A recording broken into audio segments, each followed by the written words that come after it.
Dr. Olivia Winters sat alone in her university lab, surrounded by ancient texts and digital scans of forgotten languages. Rain tapped against the windows as she studied the strange markings on her computer screen. These symbols had puzzled the world's top experts for months, but something about them called to her. The phone rang, breaking her concentration. Dr. Winters, this is General Powell from the United States Defense Department. We need your expertise on a matter of national security. 3 days later, Olivia found herself in a secret underground facility in Nevada. Armed guards escorted her through steel doors to a sterile white room. In the center sat a metallic cube, approximately 1 foot on each side, covered in intricate symbols that glowed with a faint blue light. We recovered this from a meteor crash site 2 weeks ago, explained General Powell. Our scientists can't make sense of the markings. That's where you come in. Olivia approached the cube carefully. The symbols weren't like anything she had seen before, yet they felt strangely familiar. Some resembled Proto-Sumerian characters. Others looked like ancient Chinese pictographs, but with subtle differences. You won't be working alone, the general continued. Lieutenant Harmon will be your liaison. A tall man in military uniform stepped forward. Lieutenant Jack Harmon had serious eyes and a strong jaw. He nodded curtly. I'll need my equipment and reference materials, Olivia said, already mentally cataloging what she would need. Over the next few days, Olivia and Jack established a working routine. She would study the symbols for hours while he monitored security and took notes. At first, they barely spoke beyond professional necessities, but as days turned into weeks, the silence between them softened. These markings changed slightly when touched in certain sequences. Olivia explained one evening as Jack brought her coffee. It's like they're responding to human contact. Jack leaned closer to observe. It's almost like it's learning from you. Their hands brushed accidentally as they both reached for the same section of the cube. A spark of electricity passed between them, and for a moment, their eyes met. Olivia quickly looked away, surprised by the sudden connection she felt. That night, working late after most staff had gone, Olivia noticed a pattern. The symbols aren't just a language, they're a code. Each sequence unlocks the next. As she traced a particular series of markings, the cube hummed to life. The blue glow intensified, and suddenly the symbols rearranged themselves. Jack, look at this, she called out excitedly. He rushed to her side as the cube projected a holographic star map into the air above them. Countless stars and planets appeared, with one particular system highlighted. What does it mean? Jack whispered, his shoulder now touching hers as they stared upward. I think I translated the first phrase, Olivia said, her voice trembling with excitement. It says the Sentinel awakens. The cube pulsed brightly, and the star map zoomed in on the highlighted system. In that moment of shared wonder, Jack's hand found Olivia's, their fingers intertwining as they gazed at the cosmos suddenly opened before them. Neither noticed the distant star that blinked in response, or the massive ships that began to power up their engines, setting course for Earth. The world changed 3 days after Olivia decoded the first message. She was working with Jack in the lab when emergency alarms blared throughout the facility. General Powell burst through the doors, his face pale. Turn on the news, he ordered. The large screen on the wall showed live footage from around the globe. Massive ships hovered over major cities: New York, Beijing, London, Moscow. They were unlike anything humans had built. Some crystalline and angular, others smooth and organic in design. 2 different alien fleets arrived in Earth's orbit an hour ago, General Powell explained. They're broadcasting messages in all languages. Both sides are demanding we hand over the cube and ... He looked at Olivia. You. Jack stepped protectively closer to her. Why her? They're calling her the Activator. The cube was dormant for thousands of years until she decoded it. The facility shook as a smaller craft landed outside. On screen, they watched as a tall, crystalline being emerged from one ship, while a humanoid figure with mechanical parts exited another. The crystal ones call themselves the Vexery, Powell said. The others are the Meridian Collective. Both claim the cube belongs to them. Both say the other side will destroy Earth to get it. We need to move now, Jack said, grabbing Olivia's arm. We're coming for her. Within minutes, they were in a military vehicle speeding away from the facility. Jack drove while Olivia clutched the cube in her lap. "Where are we going?" she asked. "Somewhere safe," Jack replied, his eyes constantly checking the mirrors. "A place they won't think to look." The sky darkened as 3 Vexry scout ships appeared behind them. Jack swerved off the main road onto a dirt path, heading into dense forest. Laser fire struck the ground around them, sending dirt and rocks flying. "Hold on," Jack shouted, as he drove the vehicle into a narrow ravine. The scout ships passed overhead, unable to follow. By nightfall, they reached an abandoned cabin deep in the mountains. Once inside, Jack secured the doors and windows before setting up communication equipment. "You're not just military intelligence, are you?" Olivia asked, watching him work with practiced efficiency. Jack paused, then turned to face her. "No, I'm part of a special division that's been preparing for extraterrestrial contact for decades. I was assigned to watch you because we suspected the cube was alien technology." Olivia felt betrayed. "So everything between us was just part of your mission?" "At first, yes," Jack admitted. "I was supposed to monitor you, not fall for you." His honesty surprised her. Outside, the sound of alien crafts searching the area grew louder. "Both alien races are lying," Jack continued. "The cube doesn't match either of their technologies. There's something bigger happening here." Olivia looked down at the cube, which glowed faintly in her hands. New symbols had appeared on its surface. "I think you're right," she said. "These new markings mention a third civilization, something called the Lumerians." Jack moved closer. Their earlier tension momentarily forgotten as they examined the cube together. "Can you decode more?" he asked. "Anytime," she replied. As night fell completely, they huddled together in the cabin's main room, the only light coming from the cube's blue glow. Outside, warships filled Earth's skies and humanity held its breath. Jack's hand found Olivia's in the darkness. "Whatever happens," he whispered, "I'm with you." Olivia worked through the night, decoding new symbols that appeared on the cube. By morning, she had translated a set of coordinates. "Jack, wake up," she said, gently shaking his shoulder.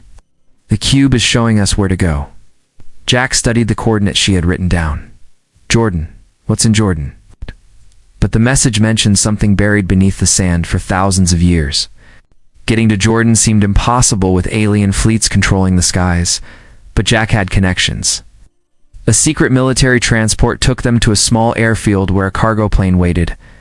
They flew low, using mountains and valleys to hide from alien scanners. 3 days later, they stood in the Jordanian desert, the hot sun beating down on them. Olivia held the cube in front of her like a compass. It pulsed brighter as they walked toward a series of ancient rock formations. "It's here," she said, stopping at what looked like an ordinary cliff face. Jack ran his hands over the rock. "I don't see an entrance." Olivia placed the cube against the stone. Immediately, lines of blue light spread from it, outlining a doorway that hadn't been visible before. With a rumble, the rock slid open. Cool air rushed out as they entered a dark tunnel that led deep underground. The cube lit their way, glowing brighter with each step. Finally, they emerged into a vast chamber. "This isn't a natural cave," Jack whispered. Before them sat the remains of a spacecraft, partially buried in sand and rock. It was unlike the ships of either the Vexry or the Meridian Collective, more elegant, flowing lines that seemed to blend technology and art. "It's Lumerian," Olivia said, approaching the ship. "According to the new symbols I decoded, they visited Earth thousands of years ago." The cube pulsed when Olivia brought it near the ship's entrance. A door slid open, revealing an interior still preserved after millennia. Inside, they found a control room with symbols matching those on the cube. When Olivia placed the cube in a central console, holographic displays activated around them. "It's telling a story," she said, watching the images. The Lumerians were peaceful explorers who found the Vexry and Meridian races fighting a terrible war. They created these cubes as translation devices to help them understand each other and make peace. "So it's not a weapon at all," Jack said. "It's a tool for communication." The Lumerians placed cubes on planets throughout the galaxy, hoping that eventually species evolved enough to use them would help end the war. As they absorbed this information, explosions rocked the chamber. Dust fell from the ceiling as the entrance collapsed. "They found us," Jack said, drawing his weapon. Vexry soldiers poured in through a new opening they had blasted in the chamber wall. Jack pushed Olivia behind him and fired, but they were outnumbered. A Vexery blast hit Jack in the chest, throwing him backward. Olivia screamed as he fell, blood spreading across his uniform. Suddenly, another explosion came from the opposite wall. Figures with mechanical parts, Meridians entered the chamber, firing at the Vexery. A female Meridian approached Olivia. "I am Zara," she said. "There are some among my people who still believe in the Lumerian peace mission. Come with us if you want to live." As Meridian soldiers held off the Vexery, Zara's team carried the wounded Jack toward their ship. Olivia followed, clutching the cube and praying Jack would survive. Aboard Zara's ship, Olivia sat beside Jack in the medical bay. Meridian doctors had stabilized him, but he remained unconscious. His chest rose and fell steadily under the transparent healing field they had placed over his wound. "Will he live?" Olivia asked Zara, who stood nearby. "Yes. Our medicine is advanced compared to yours. He needs time to heal." Olivia squeezed Jack's hand, then reluctantly left his side. There was work to do. In the ship's command center, she studied the cube with Zara and her crew. "The cube contains more than just translation programs," Olivia explained. "It's also a key to activate Lumerian peacekeeping stations hidden throughout the galaxy." Zara pointed to a star map. "Our scans detected a large structure in orbit around your moon. It matches Lumerian design patterns. That must be the station for this solar system," Olivia said. "If we can reach it and fully activate the cube's primary function, we might be able to stop this war." The plan formed quickly. The station could broadcast a signal that would temporarily disable weapons on all ships in the solar system, forcing both sides to talk instead of fight. As they prepared to approach Earth, Jack appeared in the doorway of the command center. He was pale and moved slowly, but his eyes were clear. "You should be resting," Olivia said, rushing to support him. "I heard the plan," he replied. "I'm not sitting this one out." The journey back to Earth was dangerous. Both Vexery and Meridian fleets were now engaged in full battle around the planet.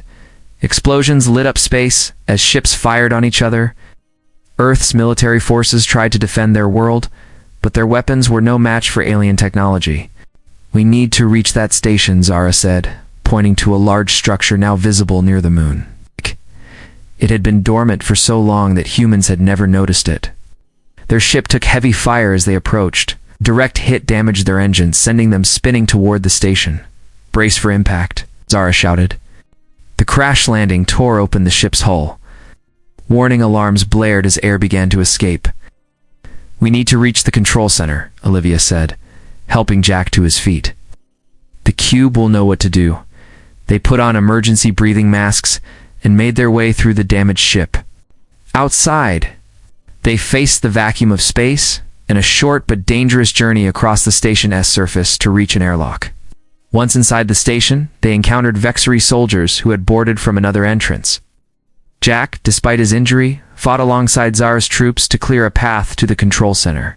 At a junction, Jack was hit again by Vexery fire. He fell against the wall, clutching his side. "Go," he shouted to Olivia.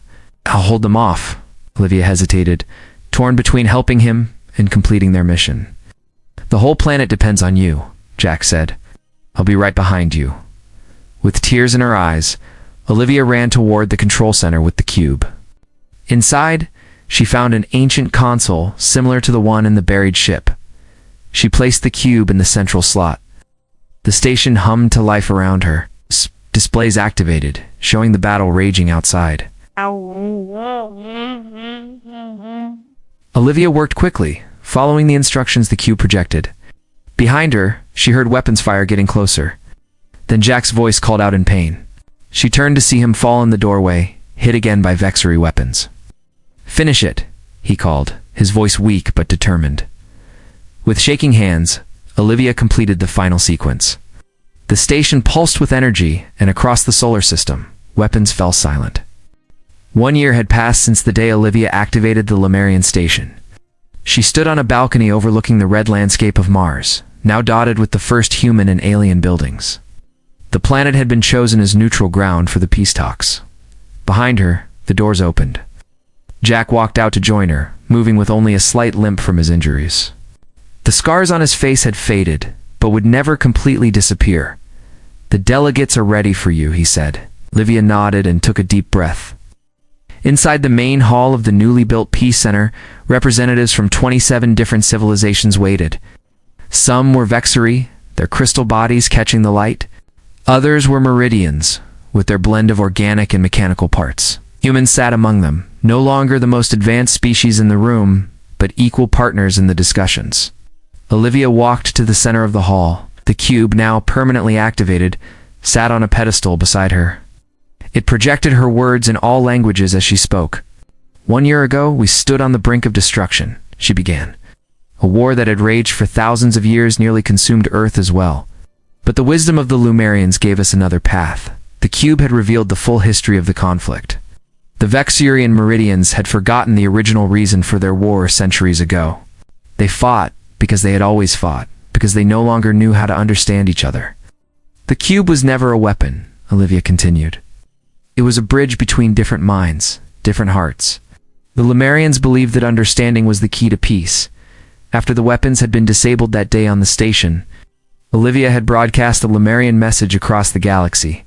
For the first time in millennia, the warring races had been forced to listen to each other. Jack watched from the side of the room, pride evident in his eyes. After Olivia had activated the station, he had nearly died from his wounds. She had stayed by his side during his recovery. Their bond had grown stronger through the difficult months of initial peace negotiations. As Olivia finished her speech, the delegates rose in applause. The Galactic Accord they would sign today would establish new rules for cooperation between all spacefaring civilizations. Later that evening, Olivia and Jack walked along a path outside the Peace Center. The terraforming of Mars had begun, and small patches of Earth plants now grew in protected areas. Did you ever imagine this is where decoding some strange symbols would lead you? Jack asked. Olivia smiled. Never. I thought I would spend my life studying dead languages, not creating new understanding between living ones. Jack stopped walking and turned to face her. From his pocket he took a small box. I've been waiting for the right moment, he said, opening it to reveal a ring. The band was made from a small piece of the Lumerian ship, with tiny stones from Earth and the Lumerian homeworld set into it. Olivia Winters, will you marry me? Tears filled her eyes as she nodded. Yes. As they kissed, the twin moons of Mars shone overhead. In the distance, lights from the new city glowed against the red landscape.